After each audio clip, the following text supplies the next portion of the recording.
السلام علیکم جی، میں ہوں ضیاء بلوچ۔ امید ہے آپ خیریت کی بہترین حالت میں ہوں گے۔ سامعین، خبریں چونکہ بہت زیادہ ہیں لہٰذا آج تبصرہ کم ہوگا اور کوشش کریں گے کہ آپ تک زیادہ سے زیادہ خبریں پہنچائیں۔ سب سے پہلے آج اچھی خبر جو 3.5 سال بعد ملی وہ یہ تھی کہ پاکستان کی کرکٹ ٹیم نے اپنے ہوم گراؤنڈز پر جناب پہلی مرتبہ ایک جناب تگڑے ملک کو ٹیسٹ سیریز میں شکست دے دی ہے۔ انگلینڈ نے جناب شکست کھائی ہے۔ اس پر مختصر ترین میرا تبصرہ یہ ہوگا کہ ضروری نہیں، جنہیں آپ ضروری سمجھتے ہیں کہ نہیں یہ جناب اس ٹاسک کے لیے ضروری ہے، ان کے بغیر گزارا نہیں ہو سکتا، آپ نئے لوگوں کو چانس دیں۔ اور پاکستان میں ٹیلنٹ ہے اور پاکستان اپنا مقدر خود سنوار سکتا ہے۔ یہی صورتحال میں کہوں گا کہ پاکستان کی سیاست کے حوالے سے بھی ہے کہ جو پرانے کھلاڑی ایک عرصے سے جناب کھیل رہے ہیں، مسلسل کھیل رہے ہیں اور ان کا رزلٹ نہیں ہے، پاکستان قرضوں میں ڈوبتا جا رہا ہے، ان کے لیے بھی سوچنا چاہیے کہ جیسے پاکستان میں جناب بڑے بڑے نام تھے، جناب شاہین شاہ آفریدی، ان کے سسر کا دباؤ تو اس پر سب سے زیادہ تھا جناب۔ وہ کہتا تھا کہ شاید میری ٹیم، میرے داماد کے بغیر تو ممکن نہیں ہے پاکستان کی کرکٹ ٹیم آگے چل سکے۔ اسی طریقے سے نسیم تھا اور بابر اعظم بھی تھا، تو صاف ظاہر ہے یہی صورتحال، اس کا ایک برا وقت چل رہا ہے، لیکن بہرحال ہمیں نئے لوگ آزمانے چاہیے اور اس سے رزلٹ اچھا نکل سکتا ہے۔ اور آج اچھا ہی رزلٹ نکلا ہے کہ تیسرے دن ہی جناب ایک تو ٹیسٹ میچ کا فیصلہ ہو گیا اور پاکستان نے 9 وکٹوں سے انگلینڈ جیسی تگڑی ٹیم کو شکست دے دی اور 2-1 سے یہ سیریز بھی جیت لی ہے۔ یہ ایسے عالم میں ہو رہا ہے کہ جب ہمارے ہمسائے ملک میں انڈیا میں نیوزی لینڈ نے آ کر ان کو نتھ ڈالی ہوئی ہے اور ان کو بدترین جناب شکستیں دے رہے ہیں، اور ٹیسٹ میں جناب 100-150 سے رنز وہ کر نہیں پا رہے، حالانکہ اس میں بڑے بڑے نام شامل ہیں، اور دوسری طرف نیوزی لینڈ نے ان کو جناب ناکوں چنے چبوائے ہوئے ہیں۔ بہرحال یہ اچھی بات ہے اور ایسا ہونا چاہیے جس طرح ہو رہا ہے۔ دوسری طرف جناب قاضی فائز عیسیٰ صاحب کی طرف بات کرتے ہیں جناب کہ وہ آخرکار یہاں سے جناب پاکستان سے رخصت ہو گئے اور وہ ایک عام کمرشل فلائٹ سے جناب اکانومی کلاس میں بلکہ وہ بیٹھ کر وہ سوئٹزرلینڈ روانہ ہوئے ہیں، وہ اور ان کی اہلیہ تھی۔ بہرحال ہو سکتا ہے انہیں سوچنے کا ٹائم ملے۔ میں نہیں چاہتا کہ جناب ڈونیٹ بیکریز والے واقعات ان کے ساتھ پیش آتے رہیں اور ہر مسافر ان کو لان تان کرتا رہے، لیکن جو انہوں نے پاکستان کو نقصان پہنچایا ہے، پاکستان کی عدلیہ کو نقصان پہنچایا ہے اور پاکستان میں جناب جو ایک جمہوریت کو نقصان پہنچایا ہے وہ بہت تکلیف دہ ہے۔ اس حوالے سے جناب تحریک انصاف نے باقاعدہ ایک کمپین شروع کی ہوئی ہے اور انہوں نے جناب جو ان کا دور تھا اس کو ڈارک ایرا قرار دیا ہے۔ ان کا کہنا یہ ہے کہ جو قاضی فائز عیسیٰ کا دور تھا اس میں وہ ایک جسے کہتے ہیں جناب زمانہ جاہلیت اور ظلم کا زمانہ ہے، اس میں قاضی صاحب نے الیکشن کے حوالے سے، جمہوریت کے حوالے سے، انسانی حقوق کے حوالے سے اور جناب کرپٹ لوگوں کو تحفظ کے حوالے سے اور الیکشن ریگنگ کے حوالے سے اور پاکستان میں انسانی حقوق، مطلب ہر طریقے سے جس طریقے سے بھی ان سے استحصال ممکن ہو سکتا تھا انہوں نے کیا۔ لیکن بہرحال ایک وقت ہوتا ہے جو دائمیت ہے، ایٹرنٹی ہے، وہ صرف اللہ تعالیٰ کو ہے۔ بڑے بڑے عہدوں پر جو لوگ بیٹھے ہوتے ہیں آخر ان کو جانا پڑتا ہے، اور یہ جو اب مزید لوگ بیٹھے ہوئے ہیں یہ بھی سمجھ لیں کہ ان سے بڑا جناب عامر تھا۔ مشرف پترے اپنے آپ کو کیا کہتا تھا؟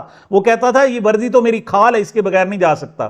اور ضیاء الحق اس سے بھی بڑا ڈکٹیٹر تھا، اس سے پہلے ایوب خان ڈکٹیٹر تھا، مطلب بڑے بڑے ڈکٹیٹر آئے اور ان کے زمانے میں یہ تصور ہوتا تھا کہ شاید یہی خدا ہے اور یہ جناب لوگوں کو زندہ گاڑ دیں گے، ان کی زندگیاں چھین لیں گے، اور بہت سارے لوگوں کی جناب انہوں نے زندگیاں چھیننے کی کوشش کی، لیکن آج کل جناب ان کو لوگ گالیاں دیتے ہیں، ان کو برے لفظوں سے یاد کرتے ہیں۔ سیملرلی قاضی فائز عیسیٰ کو بھی لوگ برے الفاظ سے یاد کرتے رہیں گے، لیکن ان لوگوں کے لیے لمحہ فکریہ جو اس وقت جناب خدا بنے بیٹھے ہیں وہ بھی یاد رکھ لیں، ان کا ٹینیور ہے، ڈبل کرا لیں گے، 3 گنا کرا لیں گے، آخر وہی حال ہوگا جیسے نعیم بخاری صاحب نے کہا تھا کہ میں نے یزید کی قبر کو بھی دیکھا ہے، اس پر کتے جو ہے وہ پیشاب کر رہے تھے۔ مطلب یہ ہوتا ہے جناب پھر فائنلی جب آپ حق کے ساتھ نہیں ہوتے، جب آپ ظلم کرتے ہیں، جب آمریت کرتے ہیں۔ دوسری طرف جناب پی ٹی آئی کے لوگ مسلسل جناب ڈونٹس کھا رہے ہیں اور ساتھ کھلا بھی رہے ہیں اور آتش بازی کا مظاہرہ ہو رہا ہے۔ یہ جو انٹرنیشنل یونیورسٹی ہے جناب اسلام آباد کی، اس کے چونکہ ریکٹر بھی تھے جسٹس قاضی فائز عیسیٰ صاحب، being chief justice of Pakistan, تو ان پر بڑی زیادتی کی انہوں نے، ان کی خاتون کو جناب انہوں نے ذلیل کیا، وہاں وہ بیمار تھی بیچاری، ان کو جناب اسٹریچر پر لانا پڑا۔ اس کے علاوہ وہاں جا کر ان کے ساتھ بدماشیاں اور بدتمیزیاں کرتے رہے، تو جناب رات کو جو ہی 12 بجے تو ان لوگوں نے باقاعدہ طلبہ سڑکوں پر نکل آئے, انہوں نے آتش بازی کا مظاہرہ کیا, ڈونٹس جناب انہوں نے کھلائے بھی صحیح اور کھاتے بھی رہے, نعرے بھی لگاتے رہے. اس وقت کس قسم کے نعرے لگا رہے تھے, میں چاہتا ہوں کہ ایک نظر دیکھیں کیا ماحول تھا. غازی تیری زندگی شرمندگی شرمندگی, غازی تیری زندگی شرمندگی شرمندگی, غازی تیری زندگی شرمندگی شرمندگی. ڈونٹ کھا کے رو غازی, گو غازی گو غازی, ڈونٹ کھا کے رو غازی, گو غازی گو غازی, ڈونٹ کھا کے رو غازی, گو غازی گو غازی. ہم تیرے چاہنے والے. دوسری طرف جناب پی ٹی آئی کی طرف سے بھی باقاعدہ اس حوالے سے مہم ہے اور بڑے پیمانے پر جناب یہ ڈونرز کھلائے جا رہے ہیں. قاضی فائزہ کی ریٹائرمنٹ کی خوشی میں ابوذر سلمان نیازی ایڈوکیٹ نے 450 کے قریب ڈونٹس کے ڈبے تقسیم کر دیے اور قاضی کے جانے کو یوم نجات قرار دیا. اس میں جو انٹیلیکچول جناب جو رول ہے, جو کردار ہے اور جو الفاظ ہیں, وہ میرے خیال میں حبیب اکرم صاحب نے دیے ہیں. میں ریکمینڈ کروں گا جو میرے ناظرین ہیں اور مجھے سنتے ہیں کہ حبیب اکرم صاحب کو آپ لازمی سنا کریں. دھیمے لہجے میں آرام سے بات کرنے والے, بڑے زبردست ہیں, فوری رسپانس نہیں دیتے. ہمارے ہاں جیسے خبروں کے جناب کہ جناب سب سے پہلے خبر میں پہنچا, ان میں یہ نہیں ہے, لیکن وہ ایک دن بعد ان کا ویلاگ آتا ہے, لیکن جب آتا ہے تو کمال ہوتا ہے.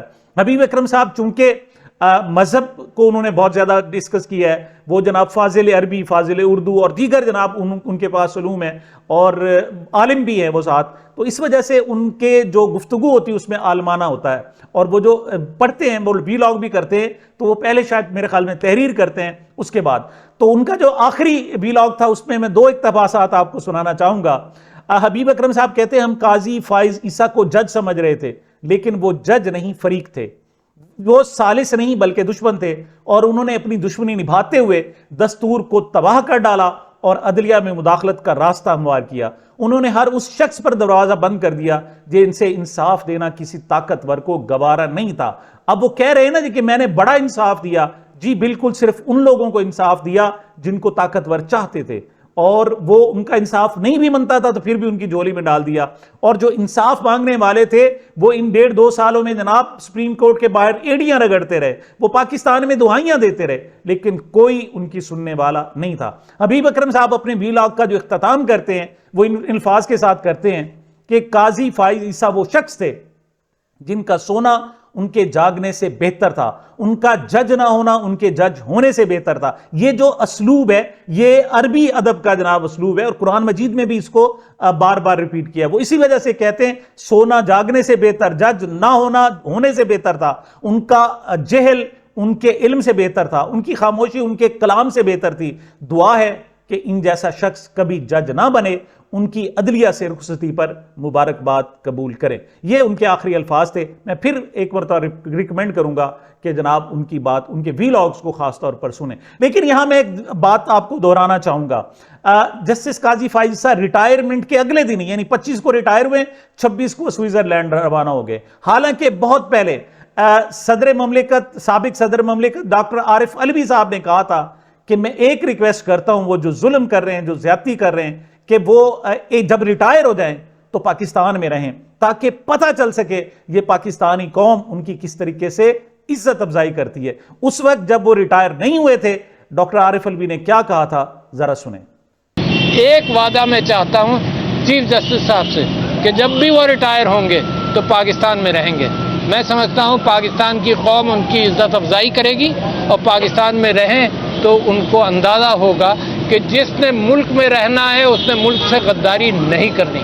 لیکن بہرحال جی قاضی صاحب جناب فرار ہو گئے, پاکستان میں نہیں رہے, اور صرف وہی فرار نہیں ہوئے بلکہ دوسری طرف میاں نواز شریف صاحب بھی چل پڑے ہیں جناب, وہ بھی چلے گئے ہیں.